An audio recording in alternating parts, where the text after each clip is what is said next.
Assalamualaikum warahmatullahi wabarakatuh. Selamat datang di kisah inspirasi kehidupan. Kali ini akan disajikan kisah inspiratif yang faktanya pun sudah terjadi dan semoga menjadi penguat hati Anda. Hikmah di balik kisah Sufi, Imam Al-Ghazali dan seekor lalat. Abu Hamid Muhammad bin Muhammad Al-Ghazali At-Tusi Asy-Syafi'i, atau lebih kita kenal sebagai Imam Al-Ghazali atau Al-Ghazali, adalah seorang guru sufi, filosof, dan teolog muslim Persia yang dikenal sebagai Al-Ghazal di dunia barat abad pertengahan. Imam Al-Ghazali adalah seorang ulama, ahli pikir, ahli filsafat Islam yang terkemuka yang banyak memberi sumbangan bagi perkembangan kemajuan manusia. Ia mempunyai daya ingat yang kuat dan bijak dalam berhujah, sehingga ia digelar Hujatul Islam karena kemampuannya tersebut. Ia sangat dihormati karena keluasan ilmunya, banyak sekali karya besarnya, antara lain Ihya Ulumuddin yang merupakan karyanya yang terkenal, Kimia As-Sa'adah, dan lain sebagainya. Pada suatu ketika, Imam Al-Ghazali menulis kitab. Pada waktu itu, orang menulis menggunakan tinta dan sebatang pena. Pena itu harus dicelupkan dulu ke dalam tinta, baru kemudian dipakai untuk menulis. Jika habis, dicelup lagi dan menulis lagi. Begitupun seterusnya. Di tengah kesibukan menulis itu, tiba-tiba terbanglah seekor lalat dan hinggap di mangkuk tinta Imam Al-Ghazali. Lalat itu tampaknya sedang kehausan. Ia meminum tinta di mangkuk itu. Melihat lalat yang kehausan itu, Imam Al-Ghazali membiarkan saja lalat itu meminum tintanya. Lalat juga makhluk Allah yang harus diberikan kasih sayang, pikir Al-Ghazali. Ketika Al-Ghazali wafat, selang beberapa hari kemudian, seorang ulama yang merupakan sahabat dekat beliau bermimpi. Dalam mimpi itu terjadilah dialog. Sahabatnya itu bertanya, "Wahai Hujatul Islam, apa yang telah diperbuat Allah kepadamu?" Al-Ghazali menjawab, "Allah telah menempatkanku di tempat yang paling baik." "Gerangan apakah sampai engkau ditempatkan Allah di tempat yang paling baik itu? Apakah itu karena kealimanmu dan banyaknya kitab-kitab bermanfaat yang telah kau tulis?" tanya sahabatnya. Al-Ghazali menjawab, "Tidak, Allah memberiku tempat yang terbaik. Hanya karena pada saat aku menulis, aku memberikan kesempatan kepada seekor lalat untuk meminum tintaku karena kehausan. Aku lakukan itu karena aku sayang pada makhluk Allah." Sahabatku, dari kisah Sufi tersebut memberi kita hikmah bahwa hanya tidak ada salahnya jika kita menolong makhluk Allah.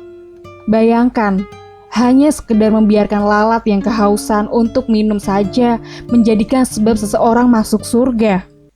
Apabila memberi makan kepada sesama manusia, bersedekah bagi sesama yang benar-benar membutuhkan. Dalam hadis lain diriwayatkan bahwa Nabi bercerita, ada seorang pelacur bisa masuk surga karena memberi minum seekor anjing.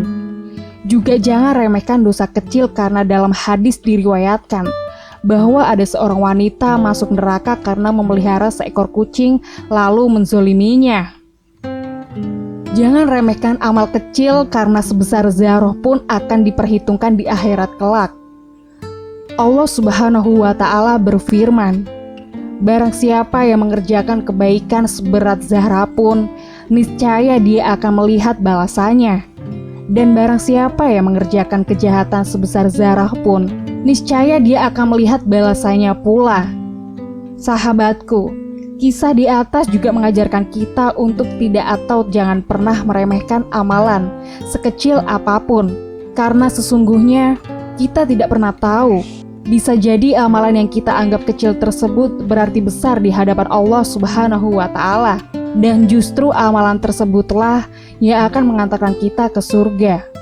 Sebaliknya, kita juga tidak tahu bahwa mungkin dosa yang dianggap kecil bisa menjerumuskan kita ke lembah kehinaan, neraka jahanam. Na'udzubillah min dzalik. Akan tetapi, terkadang kita terlalu mengejar amal-amal besar dan meremehkan amal kecil. Padahal kita beramal kecil seringkali kita malah bisa sangat ikhlas. Kebaikan itu tidak selalu kita menyumbang ke masjid, tapi sekedar menyingkirkan duri di jalanan atau sekedar memungut sampah permen, sekedar mengucap salam kepada sesama muslim yang belum kita kenal, sekedar senyum pada sahabat kita, tidak ada yang sia-sia.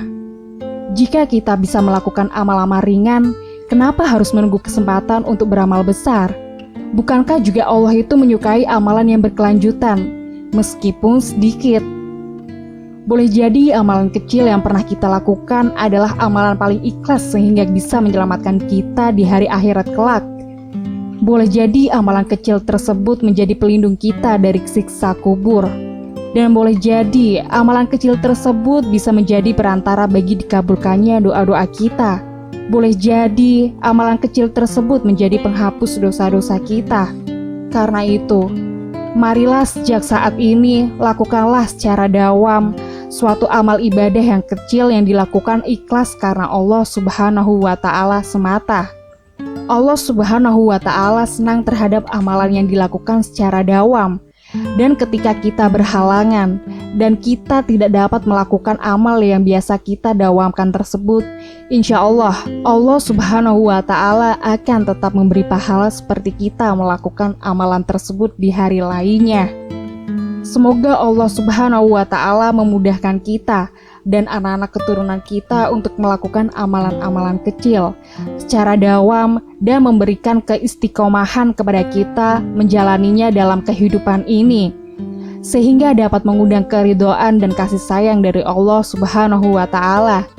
Dan semoga Allah Subhanahu wa Ta'ala menerima dan melipat gandakan pahala amalan-amalan kita, baik yang kecil maupun yang besar. Amin.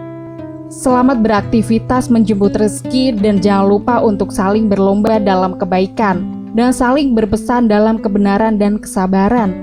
Untuk Anda yang sedang dilanda musibah atau sakit, semoga Allah segera mengangkat musibah atau penyakitnya dan menggantinya dengan kesehatan dan kebahagiaan. Amin ya robbal alamin. Kisahnya pun berakhir sampai di sini. Semoga menginspirasi dan sampai jumpa di kisah-kisah inspiratif lainnya. Wassalamualaikum warahmatullahi wabarakatuh.